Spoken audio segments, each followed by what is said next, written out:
The galaxy watched in silence as the Empire's broadcast spread across every known communication channel.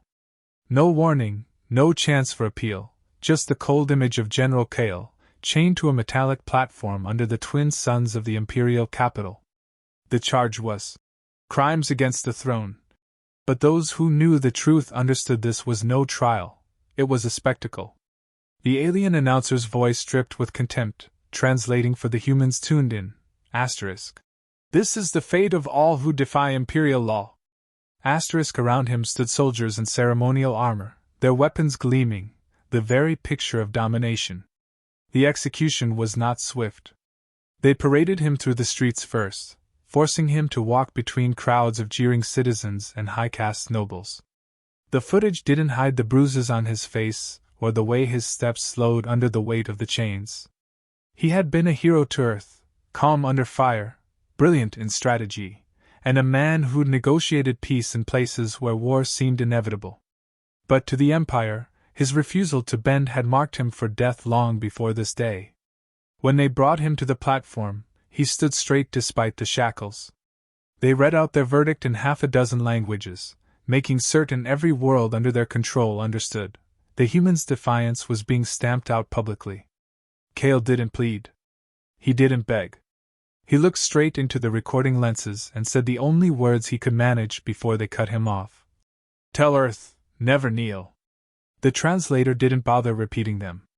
The crowd heard only silence before the blade fell. The moment was burned into every human mind. The Empire thought this would demoralize Earth. They wanted fear to replace hope, obedience to replace defiance. Instead, something else ignited. The transmission, intended as intimidation, reached billions on Earth and its colonies. People stopped what they were doing, factories halted, offices went quiet, streets froze. For a heartbeat, there was only stillness. Then came the rage. It was not loud at first. It was a tight, controlled fury, the kind that didn't burn out but deepened with every passing second. Families who had never cared for politics demanded answers. Soldiers who had served alongside Kale clenched their fists until their knuckles went white. Even the most bitter political rivals set aside disputes, united in the knowledge that the Empire had crossed a line that could never be uncrossed. Within hours, Earth's leadership gathered in emergency session. No speeches for the public, no media spectacle. The president's words were meant only for those in the room, but they would later be repeated across the galaxy. This is not justice. This is provocation. And the only language they have chosen to understand is war. There was no vote. There was no hesitation. The order was given. In the days that followed, every image of Kale's last moment was replayed, not as the Empire intended, but as a rallying cry.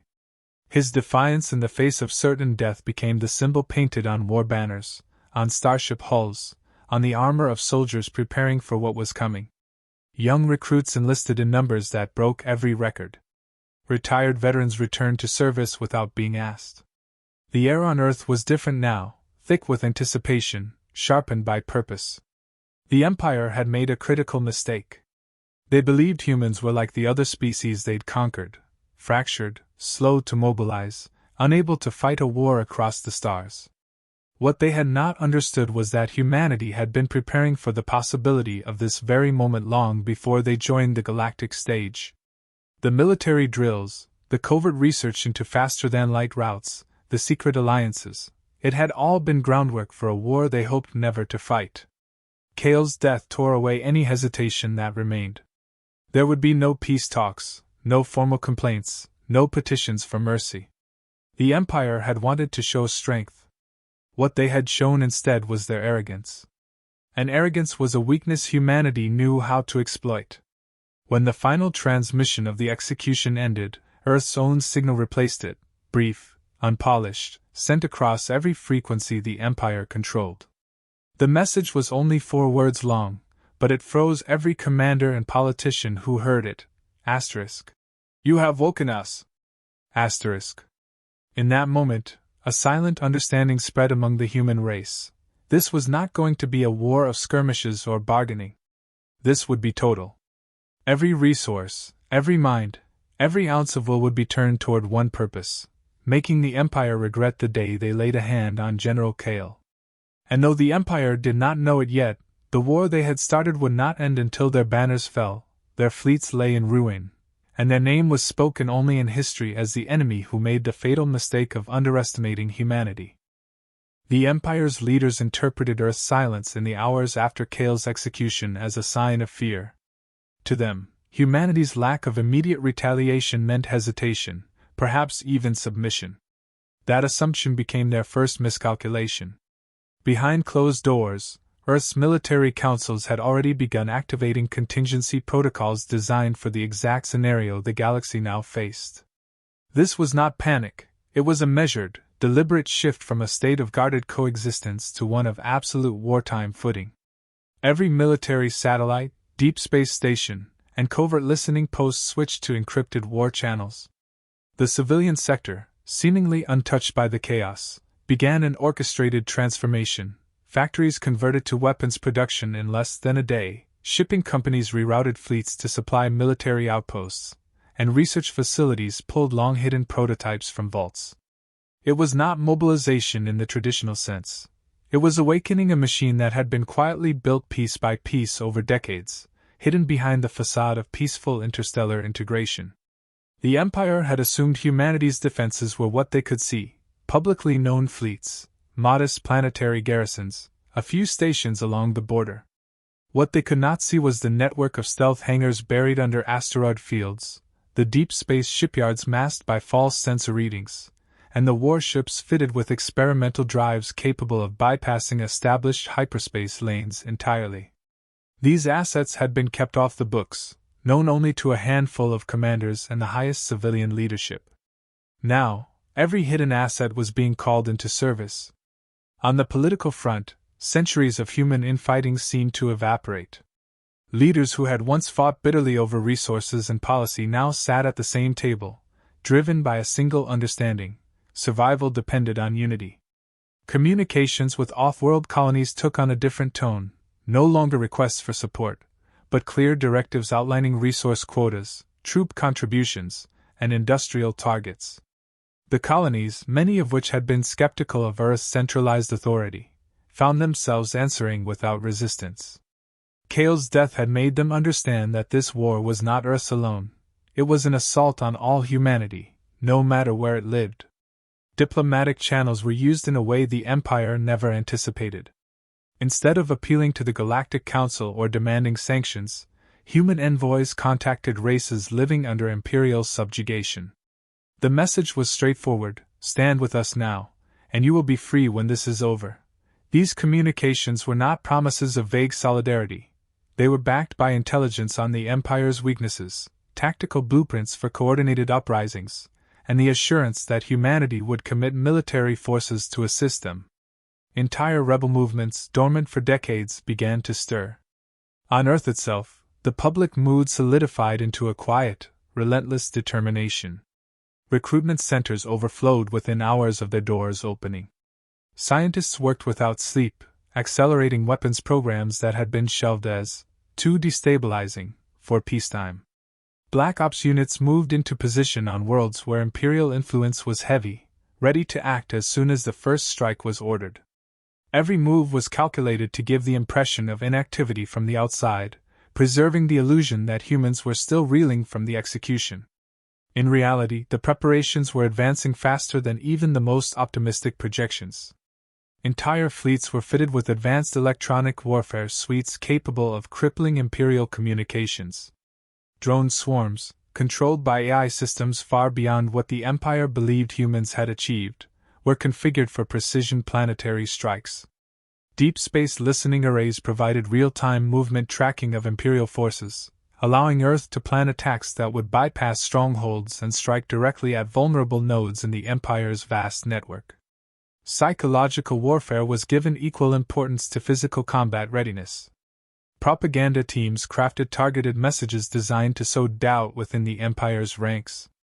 Messages highlighting Kale's final words, *never kneel*, were subtly inserted into pirate broadcasts and independent news channels within Imperial territory.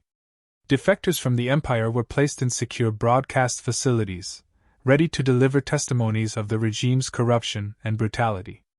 The objective was simple: make every soldier and citizen of the Empire question the inevitability of their ruler's victory. By the end of the first week after Kale's death, Operation Iron Resolve was no longer a set of plans, it was a living, breathing reality. Commanders spoke of it not as a possibility but as an inevitability. Every ship that slipped into stealth mode, every freighter loaded with weapons instead of cargo, every encrypted transmission between rebel leaders tightened the noose around the Empire without them realizing it.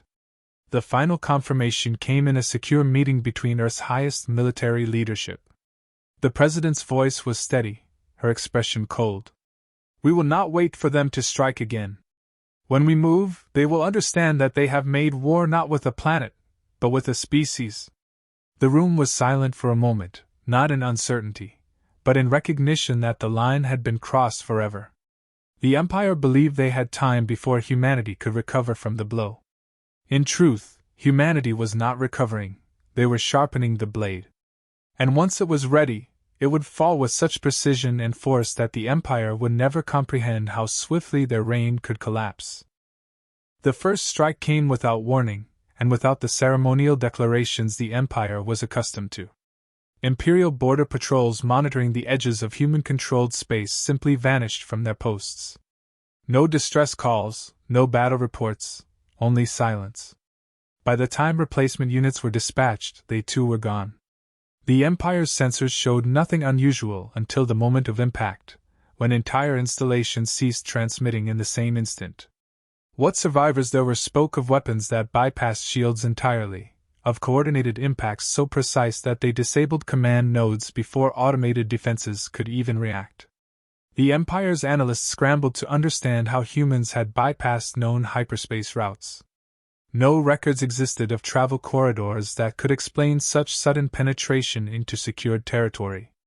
They did not yet realize that humanity had spent decades charting alternate paths through regions of unstable space that Imperial navigators deemed impassable. While the Empire's fleets followed well-mapped and heavily guarded lanes, human warships emerged from vectors they believed to be inaccessible. This was not recklessness, it was a calculated exploitation of knowledge the Empire had dismissed as irrelevant. Within hours, the damage expanded.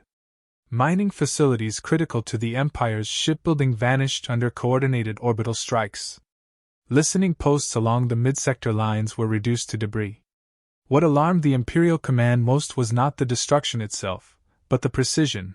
No civilian targets were hit, no unnecessary losses inflicted. Every blow served a strategic purpose, and every strike cut deeper into the Empire's operational capabilities. This was not a war of attrition. It was a surgical dismantling of the infrastructure that kept their fleets functioning. Then came the message.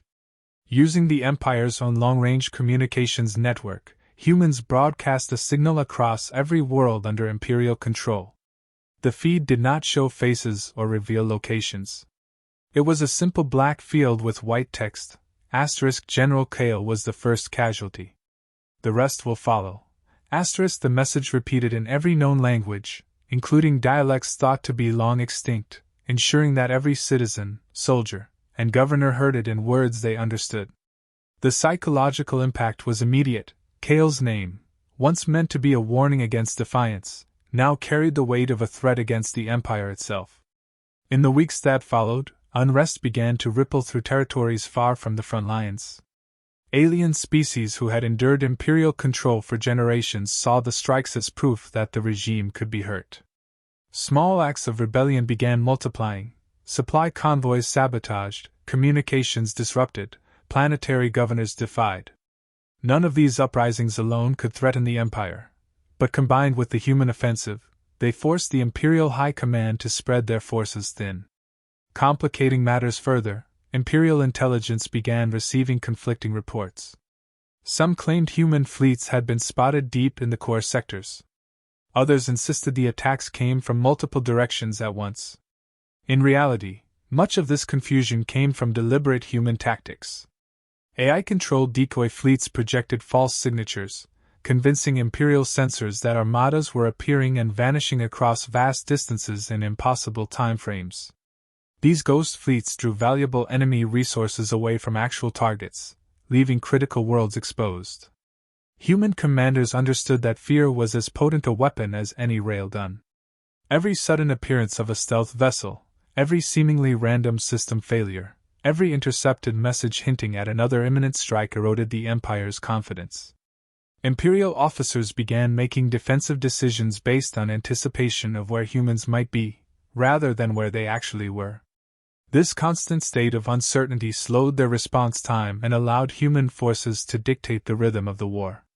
By the end of the third month, the Empire had lost more key installations than in any previous conflict in its history. Their supply chains were fractured, their intelligence systems riddled with false data, and their outer fleets reduced to scattered remnants. What had begun as a public execution intended to display dominance had instead triggered a war in which the Empire's vaunted military superiority was proving useless. The human leadership made no attempt to claim territory from these early victories. Each conquered station was stripped of usable materials and then destroyed, denying the Empire the chance to reclaim or rebuild. This absence of territorial ambition baffled Imperial strategists. They had expected humanity to expand its borders with each victory. Instead, humans fought with a singular goal: to break the Empire's capacity to wage war at all. Behind the scenes, human envoys continued feeding intelligence and resources to the growing insurgencies across Imperial space. Every successful raid or planetary uprising added to the sense that the Empire was losing control on multiple fronts. Even worlds loyal to the throne began questioning whether the High Command could still guarantee their safety.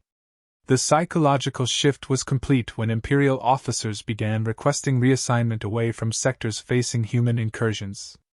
They had seen the pattern.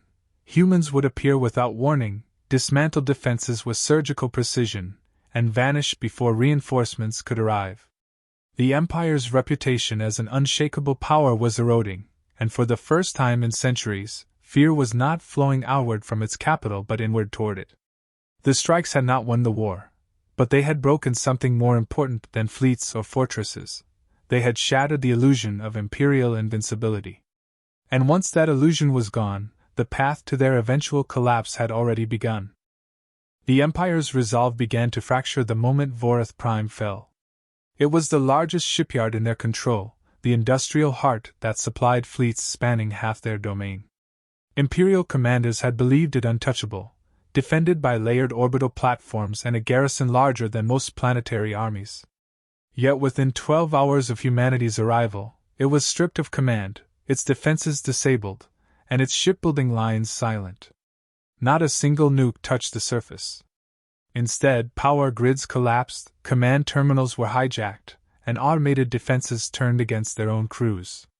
By the time reinforcements arrived, the system had already gone dark. For the first time, the Empire's citizens saw their rulers stumble. Vorath Prime had always been the symbol of strength. Its fall suggested that nowhere was safe.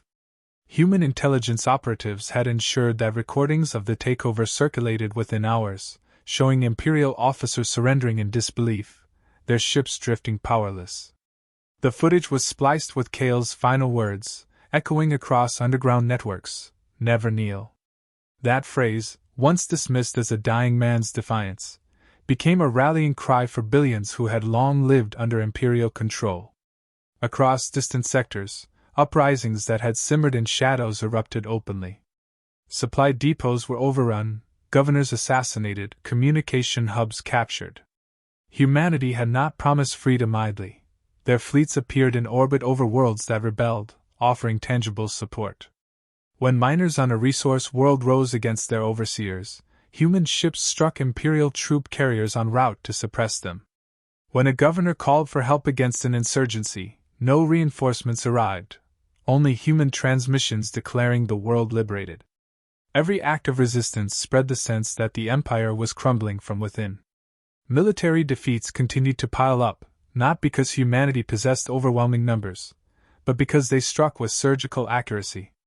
Cyberwarfare units slipped past firewalls and redirected entire fleets to empty coordinates. Special forces infiltrated command centers and disabled communications before attacks even began. Imperial commanders, conditioned to fight wars of attrition, were forced into reactive positions, guessing at enemy moves and finding themselves wrong each time. It was not just their weapons that failed them, but their very doctrine of war. The political cost was worse. Human diplomats released vast archives of documents proving that General Kale had been innocent, executed not for crimes but for defiance. These records included evidence of atrocities committed by the Empire itself, massacres hidden from public view, slave colonies maintained in secrecy, whole populations relocated under the pretense of order. Broadcasts spread these truths across every system, tearing apart the Empire's carefully maintained narrative of justice and stability. Governors loyal to the throne suddenly faced riots as their citizens demanded answers.